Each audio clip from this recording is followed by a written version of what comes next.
विद्यार्थियों नमस्कार। इस वीडियो लेक्चर के माध्यम से हम पढ़ने वाले मध्य प्रदेश के कॉलेजों में प्रथम वर्ष में पढ़ने वाले विद्यार्थियों के लिए उनका एबिलिटी इनहेंसमेंट कोर्स जिसका नाम है क्षमता संवर्धन पाठ्यक्रम, और इसमें हम क्षमता संवर्धन पाठ्यक्रम में जा रहे हैं सोल्व करने के लिए 6 मई 2026 को जो पेपर हुआ है रानी अवंतीबाई लोधी विश्वविद्यालय सागर के अंदर, और उस पेपर को यहां पर लेकर आ रहा हूं आपके सामने में। बीएससी बीकॉम बीबीए बीसीए का पेपर है। यह paper BSc BCom BCA BBA और सभी के लिए महत्वपूर्ण साबित होगा। इस पेपर के बारे में बात करें तो English language and Indian culture का पेपर है। यहां पर देखें तो ये पूरे 3 पार्ट में 3 सेक्शन में डिवाइड किया गया है। पहले पार्ट में सेक्शन ए में यहां पर टोटल आपको 5 प्रश्न करना होंगे और प्रत्येक प्रश्न 3 अंक का दिया हुआ है। पहला प्रश्न है write few lines about the poet Rabindranath Tagore.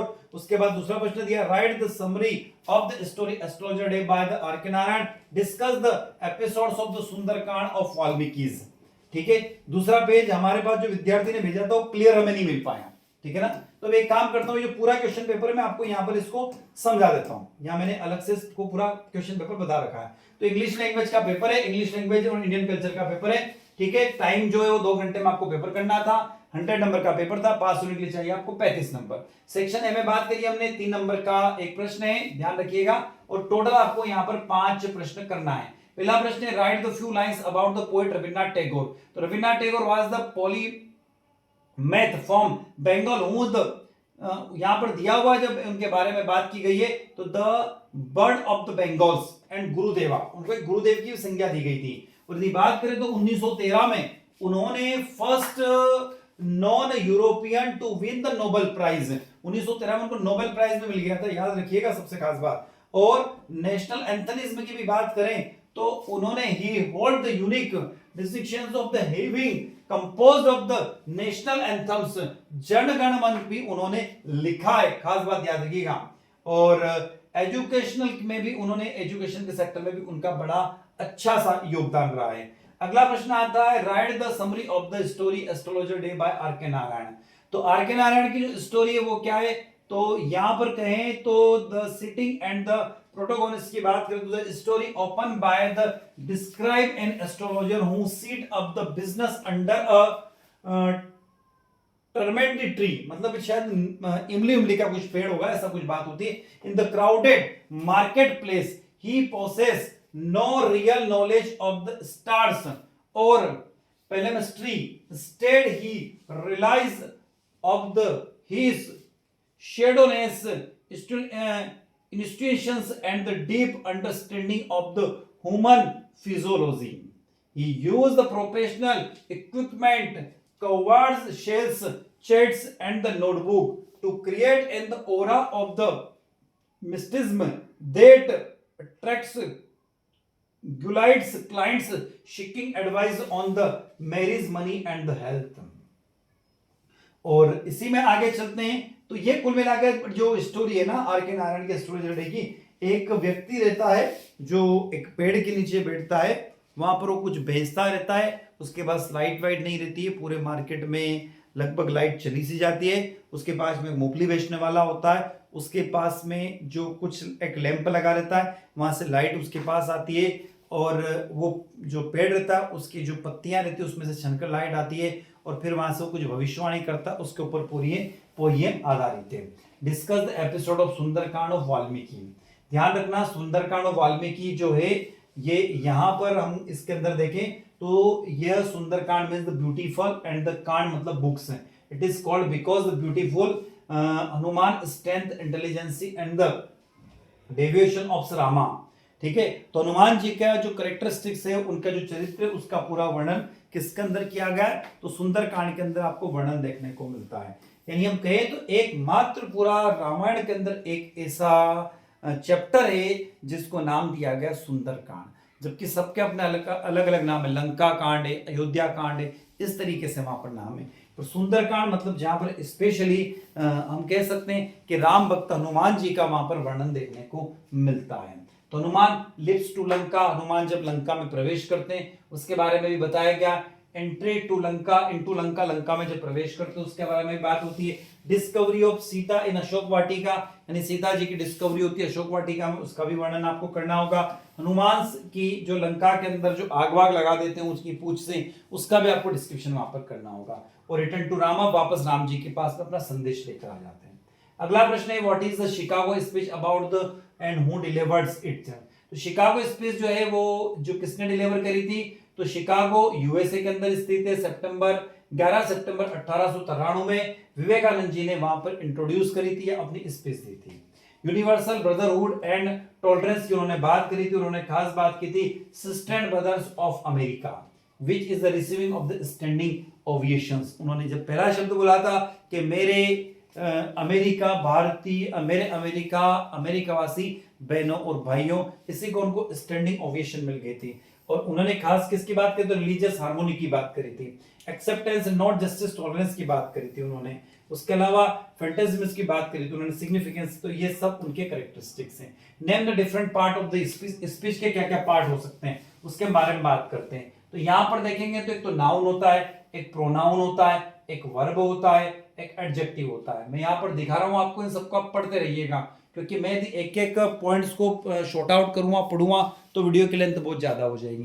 तो आप एक काम करो, इस वीडियो को रोक रोक के पढ़ लेना, थोड़ा मैं बोर्ड से हट रहा हूँ, यहाँ से समझाता हूँ। तो सबसे पहले आपको नाउन के बारे में पढ़ना होगा, नाउन पढ़ लिया, नाउन के बाद आपको प्रोनाउन के बारे में पढ़ना होगा, प्रोनाउन के बाद आपको वर्ब के बारे में पढ़ना होगा, उसके बाद आपको एडजेक्टिव के बारे में पढ़ना होगा, एडजेक्टिव के बाद एडवर्ब मिलेगा आपको पढ़ने के लिए, एडवर्ब के बाद में आपको मिलेगा प्रीपोजिशंस मिलेगा, उसके बाद कंजक्शन मिलेगा, फिर इंटरकंजक्शन मिलेगा। तो ये सब आपको पढ़ना होगा। अब मैं आ जाता हूं सेक्शन बी की तरफ। शॉर्ट आंसर टाइप क्वेश्चन है यहाँ पर, टोटल 5 क्वेश्चन करना, प्रत्येक प्रश्न आपका 5 अंक का है। Write a short paragraph on the patriotism और ऑपरेशंस संकट, है ना।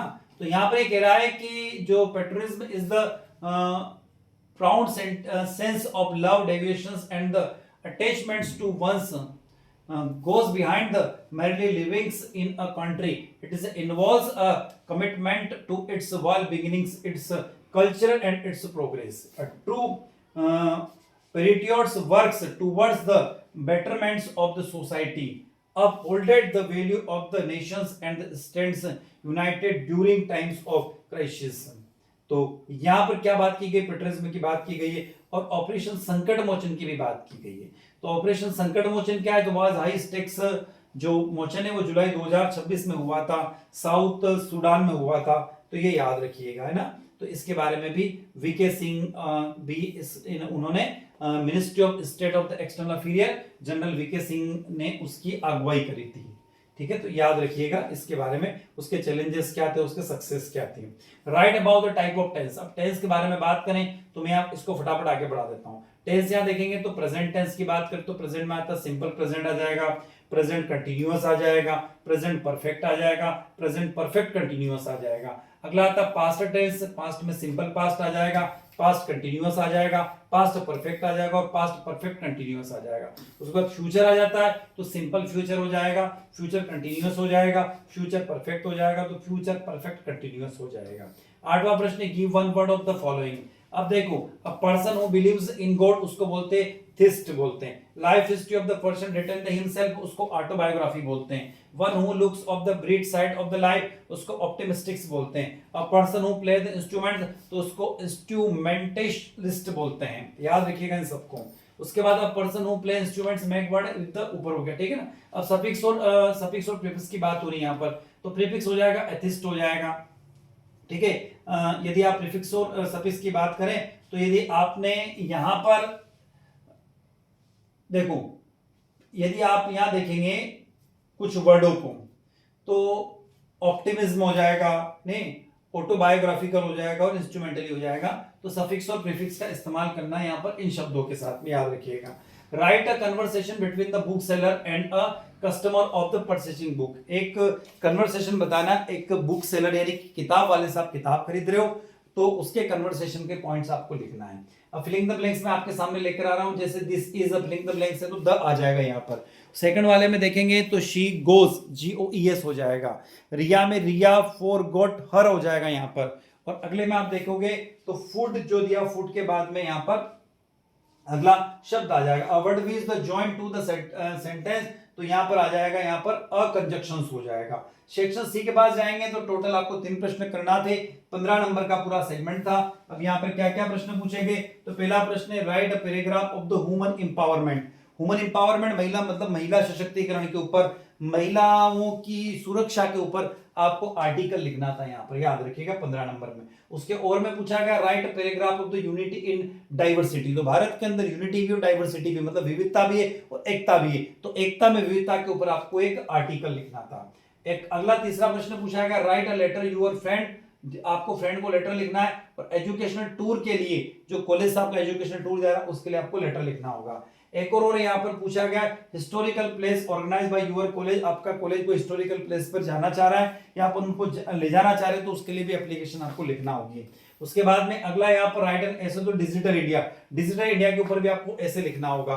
राइट एन ऐसे ऑन द एनईपी, एनईपी 2020 के ऊपर भी हायर एजुकेशन में अचीवमेंट्स हो रहे हैं उसके ऊपर भी आपको आर्टिकल तैयार होगा करना होगा। अगला प्रश्न आ रहा है यहाँ पर write an application to register your university, अपने यूनिवर्सिटी रजिस्ट्रार को एप्लीकेशन लिखना for early declaration to your result, ताकि अपना रिजल्ट जल्दी से वो डिक्लेयर कर सके ताकि आप दूसरे कॉलेज में एडमिशन ले सकें। अगला है यहाँ पर example meanings of the following homophones sentence, homophone sentence है उनका आपको एग्जांपल दे, सन सन, तो सन का मतलब the star that gives up lights and heat, है ना, तो सन क्या हो जाएगा the sunrise in the east, और सन एसओएन हो जाएगा अ मेल चाइल्ड हो जाएगा। ठीक है, सी की बात करें तो सी क्या हो जाएगा टू लुक एट, और अगला सी जो हो जाएगा a large body of the salt water. उसके बाद पीस पीस, तो पीस हो जाएगा we all want peace in the world, और अगला आ जाएगा यहाँ पर she gave me piece of the cake, एक तो पीस मतलब जो केक का टुकड़ा उसके बारे में बात हो रही है। राइट राइट राइट का मतलब एक तो करेक्ट हो जाएगा और अगले राइट का मतलब लिखना हो जाएगा। वन ऑन ऑन, ऑन का मतलब तो नंबर हो जाएगा और वन का मतलब विजेता हो जाएगा।